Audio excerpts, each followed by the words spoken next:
See this? This is my boomstick! Why, when we hear the freedom accent in fantasy, it doesn't feel right?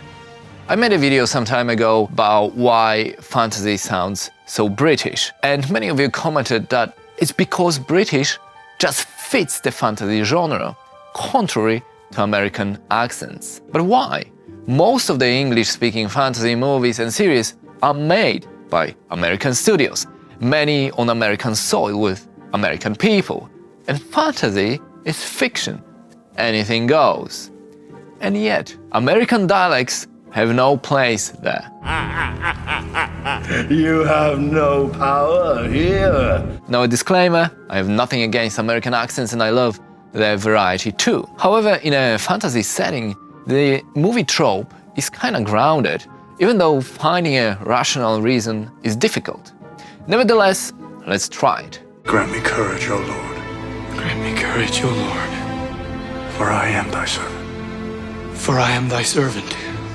So many people have this deep aversion to American accents in fantasy. And the biggest reason why is that fantasy is inspired by the European medieval era, and the American lacks all of these elements, the old medieval technology, the language, the dress, the infrastructure, the architecture. You trapped me in that place.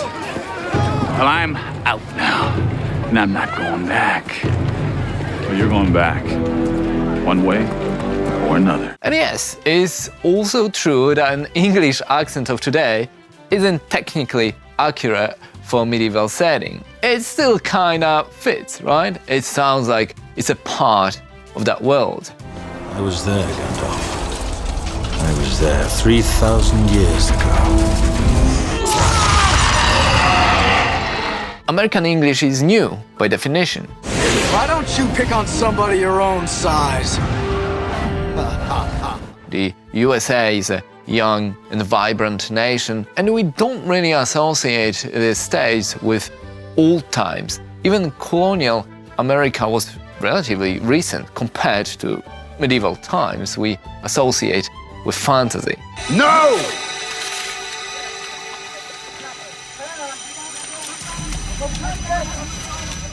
So culturally, Americans don't see knights, royals, and sorcerers as the ancestors. I am a great sorcerer! Oh. I think because American accents are used in action movies or car movies, using the same ones in fantasy suddenly sounds jarring. Nice car. What's the retail on one of those? More than you can afford, pal. Ferrari. And because of the huge success of Harry Potter and Lord of the Rings, English accents in fantasy have become normalized over the years. You're a wizard, Harry. I'm a what? It's a bias, right? People like to see patterns and associations in this world and quickly put ideas into boxes. Disregarding American accents in fantasy is a trope that now seems impossible to fight. Another argument often proposed is that the most prominent adaptations of fantasy were of English authors and their books, and using American accents could seem to go against the author's intentions. I mean, the obvious ones like J.R. Tolkien, the English father of modern fantasy. A new power is rising. Its victory is at hand. J.K. Rowling and Harry Potter, and she insisted that the actors be British in the adaptation. Holy cricket! You're Harry Potter! I'm Hermione Granger. And you are? Ron Weasley. Pleasure. But then we also have Neil Gaiman with Stardust. I was that close. Oh well, at least you haven't lost your looks.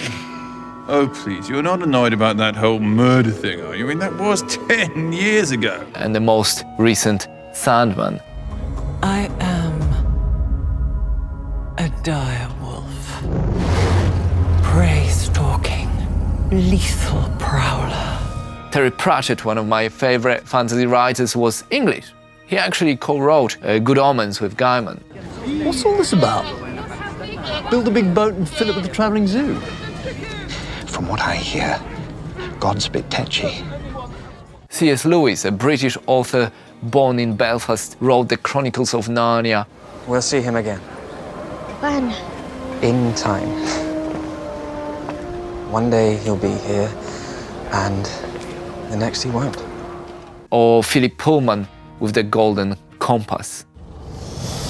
How had the exile, the unworthy Yorick Burnison obtained a demon? Yorick Burnison was the first bear to get a demon, but it should have been you. But alright, I hear you saying, what about George R.R. Martin and Game of Thrones, The Wheel of Time by Robert Jordan, and Brandon Sanderson with Mistborn and Stormlight Archives, or even our own Andrzej Sapkowski and The Witcher. And yeah, it's true, it's not just British authors who can write fantasy. Yet, Game of Thrones adaptation, well, had overwhelmingly British accents, not American ones. Yes, Father, I'm guilty.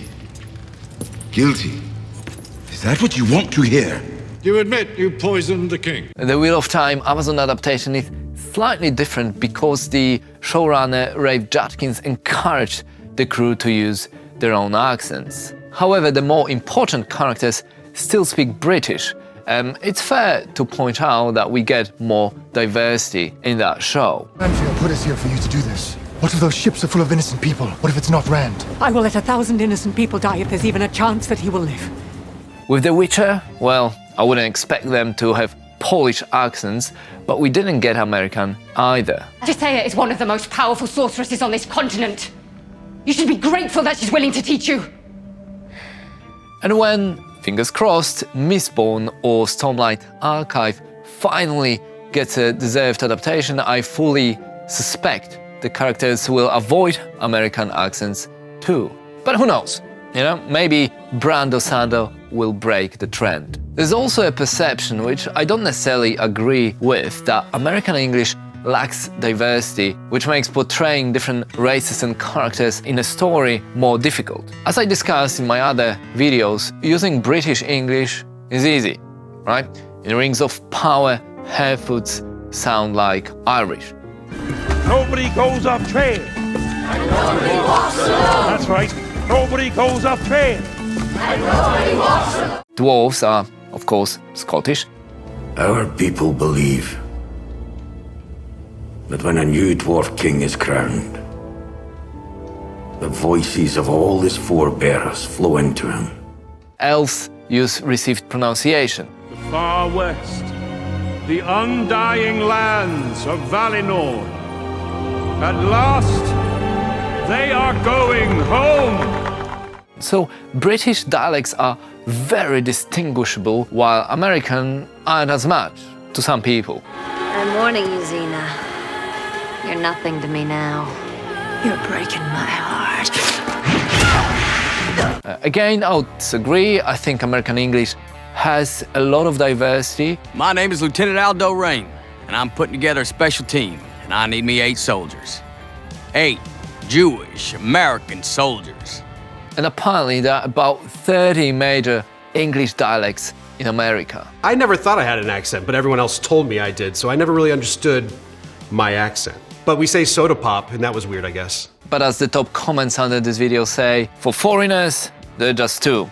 Southern and not Southern. I guess it's a valid point. The differences between other dialects are much more nuanced. So, you know, filmmakers usually use a mix of American and British if they want to show the diversity rather than stick to American. Who are you? Peace, Scared. You're back with us now. As I discussed in other videos, using British English or so-called the Queen's Latin trope is preferable, especially in historical dramas and, by extension, fantasy. Doesn't ring a bell. I am informed you have come to London to procure a crew for your ship. And American accents, especially Southern, are often used to ridicule the characters to make them funny. Looks like old Sheila's been having a bit of fun. What are you doing over there? What do you do over there? Kill them, Nash.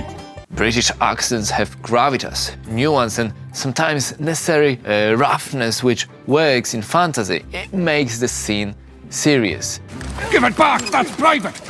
Who is this? Your brother? That is my wife. American English is great at being blunt, direct, and funny. We're talking about fantasy, of course. Let me give you some advice, you dwarfs. Get out of here, or you're going to be in a lot of trouble. But most importantly, American accents don't sound foreign to American audience. And that's why, when we want a movie to sound different, but still in English, we tend not to get the American English. How do you know? He could be telling the truth. But then you wouldn't be.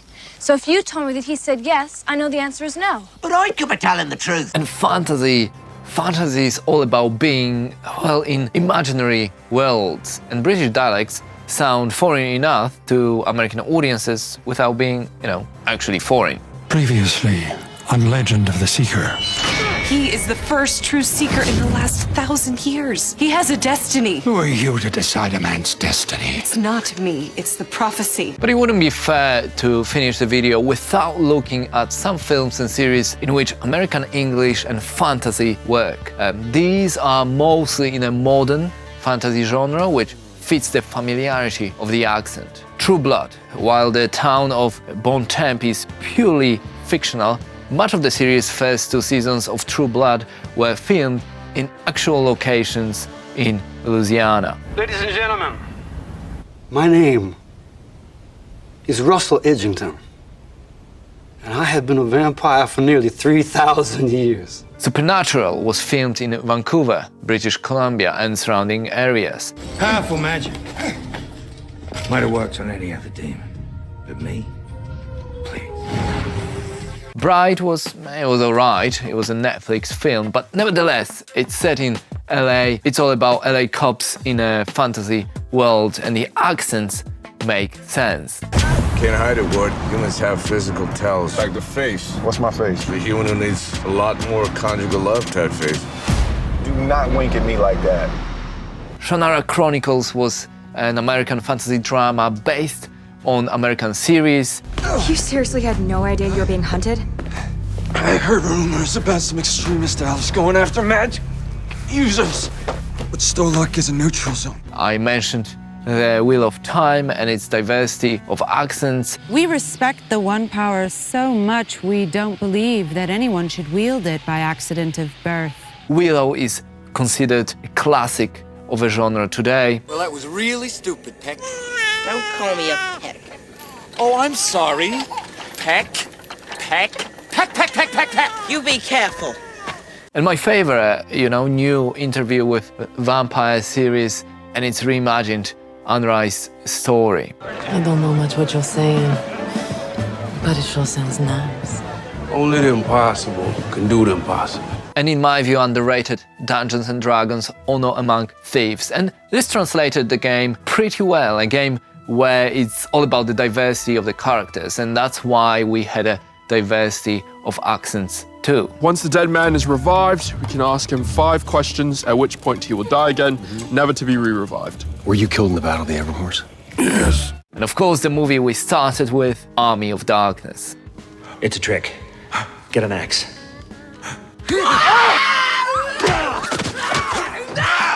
So it's not a hard rule, and American English can work in fantasy if done well, but it's a risky decision, so filmmakers tend not to make it.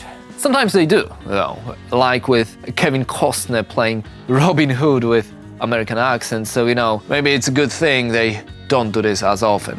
But I say we are free, and one free man defending his home is more powerful than 10 hired soldiers. But the cliches are real. When I hear an American accent, I want car chases, I want guns, I want fighter jets, and I want freedom.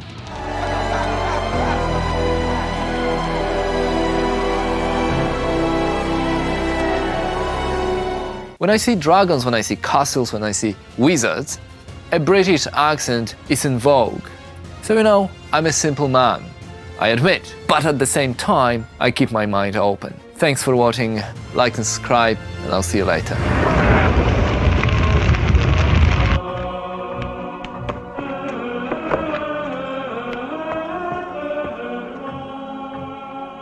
Apague Satanes!